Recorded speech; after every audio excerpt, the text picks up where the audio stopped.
രണ്ട് തരം സാലഡ്സ് ആണ് ഇന്ന് നമ്മൾ തയ്യാറാക്കാനായിട്ട് പോകുന്നത്.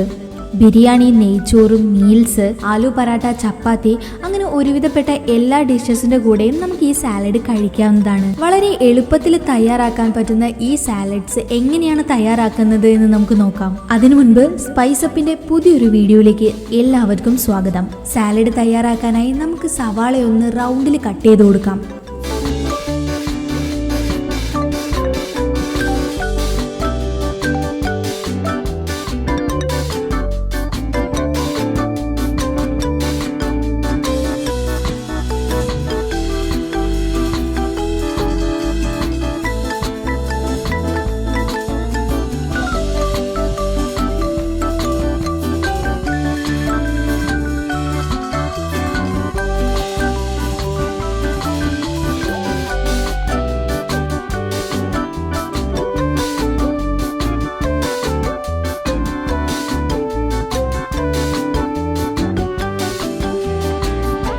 അങ്ങനെ നമ്മുടെ സവാള റൗണ്ടിൽ കട്ട് ചെയ്തിട്ടുണ്ട്.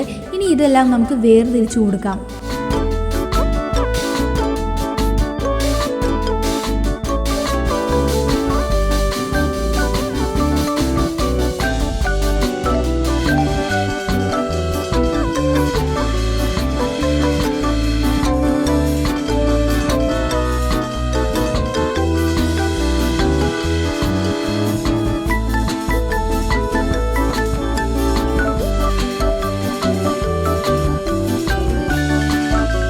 അങ്ങനെ പൊട്ടിപ്പോവാതെ നമ്മളെല്ലാം അടർത്തിയെടുത്തിട്ടുണ്ട്. ഇനി ഇതിൻ്റെ മുകളിലേക്കായിട്ട് 2 നുള്ളു കാശ്മീരി മുളക് പൊടി ചേർത്ത് കൊടുക്കാം.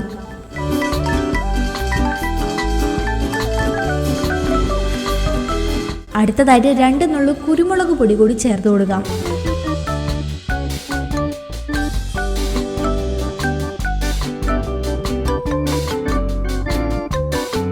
ഇനി ആവശ്യത്തിന് ഉപ്പ് ചേർത്ത് കൊടുക്കാം.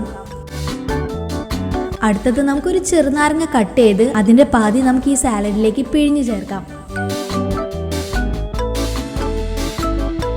ഇനി വേണ്ടത് പച്ചമുളകാണ്. അതിന് ഒരു പച്ചമുളക് എടുത്ത് അതിൻ്റെ നടുവ് കീറി ഇതിൻ്റെ ഉള്ളിലുള്ള സീഡ്സ് ഒക്കെ ഒന്ന് മാറ്റി കൊടുക്കാം.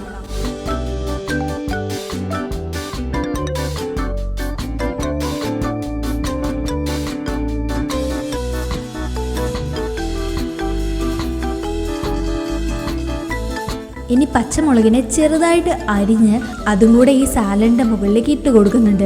അടുത്തത് കുറച്ച് മല്ലിയില കൂടിയിട്ട് നമുക്കിത് നന്നായിട്ടൊന്ന് മിക്സ് ചെയ്യാം. എല്ലാ സവാളയിലേക്കും മസാല നന്നായിട്ട് ഇറങ്ങി ചെല്ലുന്നത് പോലെ മിക്സ് ചെയ്യണം. എന്നാൽ സവാള പൊട്ടിപ്പോവാനും പാടില്ല. അങ്ങനെ ഇപ്പോൾ നമ്മളുടെ ഒരു സാലഡ് റെഡി ആയിട്ടുണ്ട്. രണ്ടാമത്തെ സാലഡിനായിട്ട് ആദ്യം നമുക്ക് ബീട്രൂട്ട് ഒന്ന് ഗ്രേറ്റ് ചെയ്ത് കൊടുക്കാം.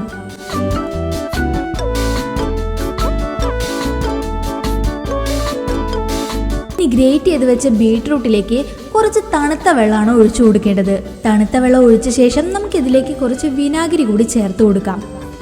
അടുത്തതായിട്ട് ഒരു കഷ്ണം പട്ടയും 3 പീസ് ഗ്രാമ്പുവും ഇതിലേക്ക് ചേർത്ത് കൊടുക്കുന്നുണ്ട്. ഇനി ഇതിലേക്ക് ചേർത്ത് കൊടുക്കുന്നത് പൊടിച്ച പഞ്ചസാരയാണ്.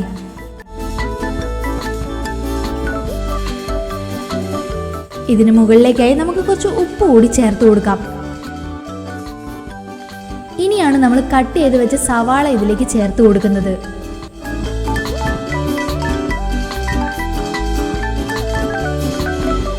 ഇനി എല്ലാം കൂടെ നന്നായിട്ടൊന്ന് മിക്സ് ചെയ്ത് കൊടുക്കാം.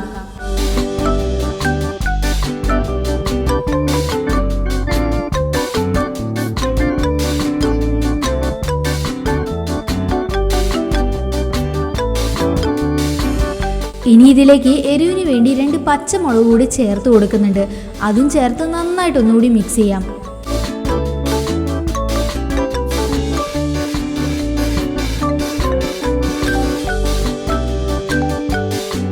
അങ്ങനെ ഇപ്പോൾ നമ്മുടെ രണ്ടാമത്തെ സാലഡ് ഇവിടെ റെഡി ആയിട്ടുണ്ട്. വളരെ എളുപ്പത്തിൽ കുറഞ്ഞ സമയത്തിനുള്ളിൽ തന്നെ നമുക്ക് ഈ സാലഡ്സ് തയ്യാറാക്കാവുന്നതാണ്. എല്ലാവരും ഈ ഒരു സാലഡ്സ് ട്രൈ ചെയ്ത് നോക്കുമെന്ന് പ്രതീക്ഷിക്കുന്നു. ഇതുപോലുള്ള കൂടുതൽ വീഡിയോസ് കാണണമെങ്കിൽ നമ്മുടെ ചാനൽ ഒന്ന് സബ്സ്ക്രൈബ് ചെയ്ത് അടുത്തുള്ള ബെല്ലൈക്കൺ കൂടെ ഒന്ന് എനേബിൾ ചെയ്ത് വെച്ചേക്കണേ. എന്നാലേ നമ്മൾ അപ്ലോഡ് ചെയ്യുന്ന വീഡിയോ അപ്ലോഡ് ചെയ്യുന്ന സമയത്ത് നോട്ടിഫിക്കേഷനായിട്ട് നിങ്ങൾക്ക് കിട്ടുള്ളൂ. അപ്പോൾ അടുത്തൊരു റെസിപ്പിയുമായിട്ട് നമുക്ക് വീണ്ടും കാണാം.